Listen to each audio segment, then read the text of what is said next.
सभी का एक बार फिर से स्वागत है। आज का जो हमारा टॉपिक है जिसका नाम है संधि, जो हम लोग पार्ट 2 के नाम से यहाँ पे पढ़ेंगे, हिंदी व्याकरण पार्ट 2। ठीक है, इससे पहला जो पार्ट था जिसका नाम था वर्ण विचार, जिसमें हम लोगों ने 7-8 वीडियो देखे थे, उसमें कंप्लीट आप लोगों ने नोट्स भी बना लिया होगा। तो आज जो हमारा टॉपिक जो है वो संधि है। तो संधि के अंतर्गत हम लोग आज पहला वीडियो में हम लोग संधि और उसके प्रकार के बारे में अध्ययन करेंगे। तो संधि हमारे लिए बहुत ज्यादा इंपॉर्टेंट है, क्योंकि जब तक अगर आपको संधि नहीं आएगी तब तक आप सभी को इसके जो आगे के टॉपिक है जैसे उपसर्ग हो गया या प्रत्यय हो गया या समास हो गया, इसमें बहुत ही आपको कठिनाई होगी। इसलिए मैं कहूंगा सबसे पहले आप संधि को अच्छी तरह समझिएगा। जिस दिन आप संधि अच्छी तरह समझ गए, आगे के जो हिंदी व्याकरण के टॉपिक है बहुत अच्छी तरह आपको समझ में आएंगे। तो चलिए शुरू करते हैं संधि और उसके प्रकार। पहले संधि क्या होती है? तो संधि नाम से पता, संधि मतलब जुड़ना, मींस दो वर्णों के मेल से जो विकार उत्पन्न होता है उसे संधि कहते हैं। मींस अगर हम दो वर्ण को आपस में मिला दें और मिलाने से जो भी बोलने से ध्वनि जो निकल रही है, जो विकार उत्पन्न हो रहा है, उस विकार को हम लोग क्या कहेंगे? संधि कहते हैं। जैसे कि अगर विद्या जोड़ आलय, तो विद्या जोड़ आलय क्या बनेगा? तो विद्यालय बनेगा। क्या बनेगा? विद्यालय। या देव जोड़ इंद्र क्या बनेगा? तो देवेंद्र बनेगा। अर्थात ये दो शब्द जो थे दोनों मिले तो एक नया शब्द बना। बट आप यहां ध्यान दीजिए, तो इन दोनों शब्द में पहला का लास्ट वर्ण और इस दूसरे का पहला वर्ण, ये दोनों आपस में मिल रहे हैं। ये दोनों के मिलने से एक नया विकार उत्पन्न हो रहा है। इस नया विकार को ही संधि कहते हैं। तो जैसे यहाँ अगर हम देखें तो विद्या में लास्ट वर्ण क्या है? तो विद्या में लास्ट वर्ण आ है और आलय का पहला वर्ण क्या है? आ। तो आ और आ मिलके क्या आ बन रहा है। मींस आ और आ मिलके आ बन रहा है। तो ये हमारा क्या हो गया? संधि कहलाएगा। ठीक है, क्यों? क्योंकि इसमें दो वर्ण मिल रहे हैं और एक वर्ण बन रहा है। मींस दो वर्णों की मेल से जो भी विकार उत्पन्न हो रहा हो उसे हम लोग क्या कहते हैं? संधि कहते हैं। अब दूसरा नंबर यहाँ पर है देव जोड़ इंद्र। देव जोड़ इंद्र तो क्या बना? देवेंद्र। तो इस देवेंद्र में हम देखा कि देव जो है वह तो अकेला, अगर अकेला से व रहा है तो ये व्यंजन नहीं है। इस व में व भी होता है और अ भी होता है। आपको मैंने बताया था व हलंत अगर आता है तो व बिल्कुल ये व्यंजन है। बट अगर व बिना हलंत वाला लग रहा है तो इसमें अ पहले से मिश्रित है। जब पहले से अ मिश्रित है तो देव जोड़ इंद्र, तो देवेंद्र बना। मींस इसमें अ जोड़ ई मिल करके क्या बना दिया? ए बना दिया। ठीक है, तो देवेंद्र में क्या आपने देखा? दो वर्ण अ और ई दोनों मिल करके ए का निर्माण कर रहे थे, जो हम लोग क्या कहेंगे? संधि कहेंगे। तो क्लियर है? फिर से एक बार देख लीजिए, दो वर्णों के मेल से जो विकार उत्पन्न होता है उसे संधि कहते हैं। तो संधि में दो वर्ण आपस में जुड़ते हैं। संधि मतलब जुड़ना। अब अगला क्वेश्चन हमारा आता है कि संधि के प्रकार कितने होते हैं? तो संधि के 3 भेद होते हैं। मैंने संधि के 3 प्रकार होते हैं। कौन कौन सा? तो यहाँ देखिए मैंने एक फ्लो चार्ट बनाया है जिसमें देखिए संधि के 3 भेद होते हैं। पहला स्वर संधि, दूसरा व्यंजन संधि और तीसरा विसर्ग संधि। पहला स्वर संधि जो होता है उसे हम क्या कहते हैं? तो स्वर संधि दो स्वर वर्णों के मेल से जो विकार उत्पन्न होता है उसे स्वर संधि कहते हैं। मींस दो स्वर मींस पहला भी स्वर और दूसरा भी स्वर वर्णों के मेल से जो विकार उत्पन्न होता है उसे हम लोग स्वर संधि कहते हैं। जैसे सदा जोड़ ए, अभी तो कंफर्म नहीं है सदा में क्या है, तो सदा में ध्यान दीजिए, सदा में आ है और ए में क्या है? ए है। तो सदा जोड़ ए, आ जोड़ ए मिलके दो मात्रा वाला मतलब अय बन गया। आ और ए मिलके अय बन गया। कोई दिक्कत? दूसरा नंबर है परम जोड़ अर। परम में म तो पूरा है, म पूरा है मींस म में क्या है? अ है। अब प्लस अर्थ, इसमें भी अ है। तो परम जोड़ अर्थ बराबर क्या बन गया? परमार्थ। मींस अ जोड़ आ बराबर क्या बन गया? अ जोड़ अ बराबर आ बन गया। अर्थात ये भी संधि हमारा है। कौन सा संधि होगा? स्वर संधि होगा। ऊपर वाला अगर दोनों की बात करें अ और आ तो आ बना, ई आ और ई तो ए बना। ये भी स्वर संधि के ही उदाहरण है। मींस आपने क्या देखा?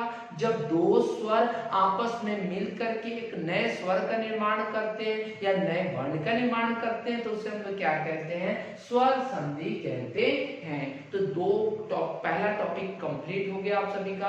तो दो स्वरों के मेल से जो विकार उत्पन्न होता है उसे स्वर संधि कहते हैं। अब दूसरा नंबर है हमारा व्यंजन संधि। इसमें आप व्यंजन नाम है, इसमें मतलब व्यंजन से मेल हो ही रहा होगा। तो देखिए किसी व्यंजन वर्ण का स्वर अथवा व्यंजन वर्ण के मीन्स पहला वर्ण जो हमारा व्यंजन हो और उसका किसी दूसरे वर्ण, वो स्वर हो चाहे व्यंजन हो, कोई मतलब नहीं है, स्वर अथवा व्यंजन वर्ण के मेल से जो विकार उत्पन्न होता है उसे व्यंजन संधि कहते हैं। मीन्स पहला विकार, पहला वर्ण हो व्यंजन और दूसरा वर्ण जो उसमें व्यंजन हो या स्वर हो, कोई मतलब नहीं रखता है। जैसे कि अगर मैं यहाँ बात करूं तो सत जोड़ आचार, अगर यहाँ बात करें तो यहाँ पे तो है व्यंजन, प्लस आ, सत जोड़ आ, ठीक है, सत जोड़ आ मीन्स त और अ मिलके क्या बन रहा है, तो देखिए दा बन रहा है, त और अ मिलके क्या बन गया, दा। मीन्स आपने क्या देखा कि ये स्वर, ये व्यंजन है और ये पहला अक्षर इसका स्वर है, तो व्यंजन या स्वर, या दूसरा में देखा जाए सम जोड़ योग, सम में क्या है म, पूरा आधा है, देख लीजिए आधा में से व्यंजन है, अब प्लस योग मतलब य, सम जोड़ योग, म के बाद य रहता है तो उस पर एक बिंदी आ जाता है, इससे पहले एक बिंदी आकर के तब य लगता है। जैसे यहाँ देखिए सत जोड़ आचार तो सदाचार हो गया, तो और आ मिलके दा बन गया, और सम जोड़ योग क्या बन गया, समयोग हो गया, मतलब संयोग नहीं संयोग हो गया। नौ का उच्चारण होगा, ये कौन सा उच्चारण करेंगे, नौ का उच्चारण करेंगे। तो यहाँ पे आपने देखा पहला में व्यंजन और स्वर का मिलाप हो रहा था, दूसरा में व्यंजन और व्यंजन का मिलाप हो रहा था। मेन डेफिनेशन क्या बनी, व्यंजन वर्ण का स्वर हो या व्यंजन वर्ण के दोनों के किसी एक के साथ में मेल से जो विकार उत्पन्न होता है उसे व्यंजन संधि कहते हैं। मींस आपकी ये संधि भी कंप्लीट हो गया। अब थर्ड नंबर जो हमारा है बहुत ही इंपॉर्टेंट है, क्योंकि इससे आपके ऑब्जेक्टिव में भी क्वेश्चन रहते हैं, तो इसको ध्यान से देखिए।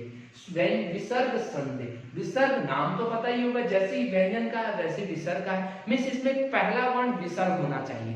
तो देखिए विसर्ग के साथ स्वर या व्यंजन वर्ण के मेल से जो विकार उत्पन्न होता है उसे विसर्ग संधि कहते हैं।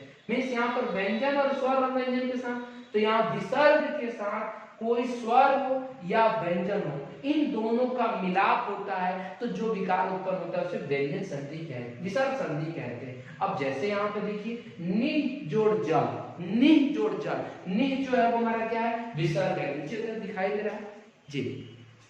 निह जो है हमारा विसर्ग है, ये विसर्ग है, और ये ज है, तो निह जो जल क्या हो जाएगा, निर्जल, क्या हो जाएगा, निर्जल। इसमें क्या हो रहा है, विसर्ग और ज मिल रहे हैं, ठीक है, और विसर्ग और ज मिलके क्या बना रहा है, तो देख लीजिए बिल्कुल ध्यान से, तो यहाँ पर ज के ऊपर र आ जा रहा है, दूसरा नंबर अगर बात करें निह जोड़ चय, तो यहाँ पर क्या हो जाएगा, निश्चय, ठीक है, विसर्ग और कौन मिला, च मिला, तो क्या बना, आधा ये स और ये च। अब आप बोलिएगा कि ये कैसे हुआ, कैसे योग करने पर ऐसा हुआ, तो इसके कुछ नियम होते हैं। मैं यहाँ पर तो कुछ नियम नहीं बता रहा हूँ, पर तो नेक्स्ट वीडियो में आपको स्वर में ये दोनों जुड़ के ये कैसे बना, मैं आपको उसके नियम लिखवाऊंगा, ठीक है। तो आज केवल आप देखेंगे कि संधि किसे कहते हैं, संधि के कितने भेद होते हैं। तो आप लोगों ने अच्छी तरह जान लिया संधि किसे कहते हैं, तो दो वर्णों के मेल से जो विकार उत्पन्न होता है संधि कहते हैं। संधि के तीन भेद होते हैं, स्वर संधि मतलब दो स्वरों के मेल से जो विकार होगा उसे स्वर संधि कहेंगे, व्यंजन संधि पहला स्वर दूसरा स्वर या व्यंजन हो तो उसे व्यंजन संधि कहेंगे, और विसर्ग संधि पहला विसर्ग और दूसरा स्वर या व्यंजन कोई हो इसके मेल से जो विकार होगा उसे विसर्ग संधि कहेंगे। तो आज आई होप कि आप सभी बहुत अच्छी तरह समझ गए होंगे, तो इसका स्क्रीनशॉट लेना था आप स्क्रीनशॉट ले लीजिए, ठीक है। इसके बाद का जो हमारा टॉपिक है उसमें हम लोग स्वर संधि के प्रकार, व्यंजन संधि और विसर्ग संधि, इससे संबंधित कुछ रूल है, नियम है, उसके बारे में अध्ययन करेंगे। अगर आपको ये वीडियो पसंद आया, अच्छा लगे, समझ में आया तो इसे लाइक करें, शेयर करें और चैनल को सब्सक्राइब करना ना भूलें।